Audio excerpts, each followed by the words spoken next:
Hey Juan, good to see you. Juan Sequeda from data.world. Thank you very much for having me, Peter. Yeah, look, it's an absolute honor and a pleasure. So, I'm a big fan of knowledge graphs and a big fan of everything that you do. Tell us, what actually is a knowledge graph? What problems do they solve? That's a great question. So first of all, knowledge graph, it's a data model. It's a graph data model that enables us to integrate data and knowledge at scale. Yeah. And what that really means is that, look, data and both knowledge are first-class citizens, which traditionally knowledge has been kept as a second-class citizen. Yeah. So think about it. When I talk about knowledge, we're thinking about how we model things, right? So it's like all the concepts and all the relationships that are about our domain, and that is something that we manage as a first-class citizen, and then that gets connected to the data.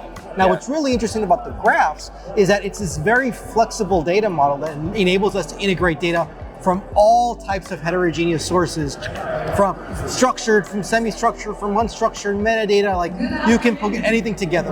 That's what happens with the knowledge graph. And so knowledge graph, they're fundamentally based on graph databases, are they?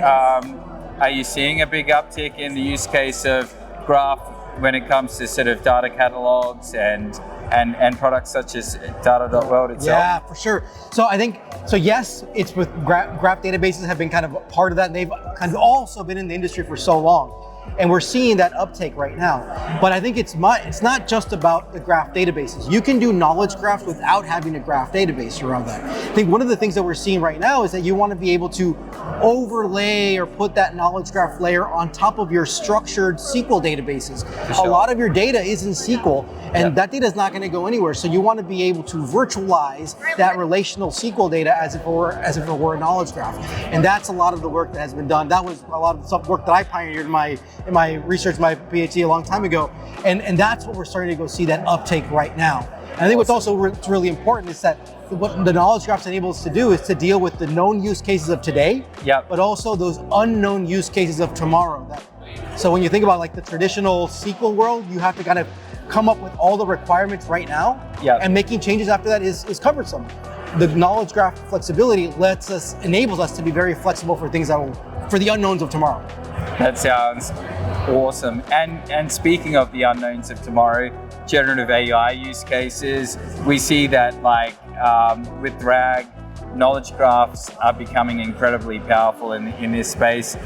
What are you seeing in terms of how knowledge graphs are enabling generative AI use cases? Well, what does generative AI, what does LLM lack when it brings it into the enterprise world? It does not know the context of your organization. So if you ask it questions about revenue or COGS or active users or whatever, it knows what is general, but you in your organization have something very specific. That is context, that is knowledge. So that is what knowledge graphs are bringing to the table right now. And what people are realizing is that after this kind of first wave of hype that we've had with LLMs, we're like, okay, if I want to bring this into my organizations, I need the context. And that's what knowledge graphs are bringing. And the work and the research that we've done in our lab is to show how much does it actually improve. So that's all the research that we've done we did 3x, and now a couple of weeks ago we released the latest results of, now we've increased that to even more than 4 times more the accuracy with knowledge graphs. And it's not just also the accuracy, it's about the explainability and also the governance. I want to be able to understand and explain to me, how did you come up with this answer? Show me all the work that was done. And the governance is like, well, you're using that definition. Where was it defined? How was it defined? Who said that was the correct thing? That's what knowledge graphs provide. And that's critical for Gen AI adoption inside the enterprise.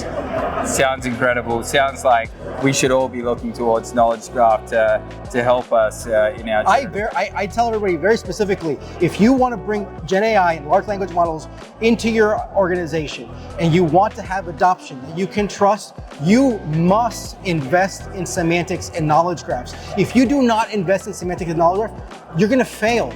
Don't fail, please. Absolutely. And tell me more about data.world and any exciting announcements that you might have at Snowflake Summit. So data.world, we are a knowledge graph powered data catalog, and we have actually been that way since day 0. Our entire platform was built on a knowledge graph because we recognize the need to be able to go integrate data and metadata at scale. So that's what we've done always. So And what that means is that your first knowledge graph application, if you're doing technical stuff, is your metadata. Is right tables and columns and dashboards, but then you can keep expanding that to say people, business processes, my orders, my customers. You start expanding all of that. And then what you're doing now is that what we're doing now is we want to provide all that context through the knowledge graph to the LLMs. So we've just announced our AI context engine here at Snowflake right now, and with that, you can now plug in all your structured SQL data that's in Snowflake, be able to combine it with all the knowledge that is being managed inside of the data catalog. And together we bring that knowledge graph so people can now bring in all these LLMs so they can have accurate answers, explainable answers, governed answers, and that's how we're going to have trust in AI in the organizations. Sounds incredible. Sounds like a fantastic demonstration of the power of the knowledge graph. Thanks so much, Juan. It's been an absolute pleasure. Really appreciate you taking the time out. Thank you so much for having me. Appreciate it. Thank you. Cheers. All right.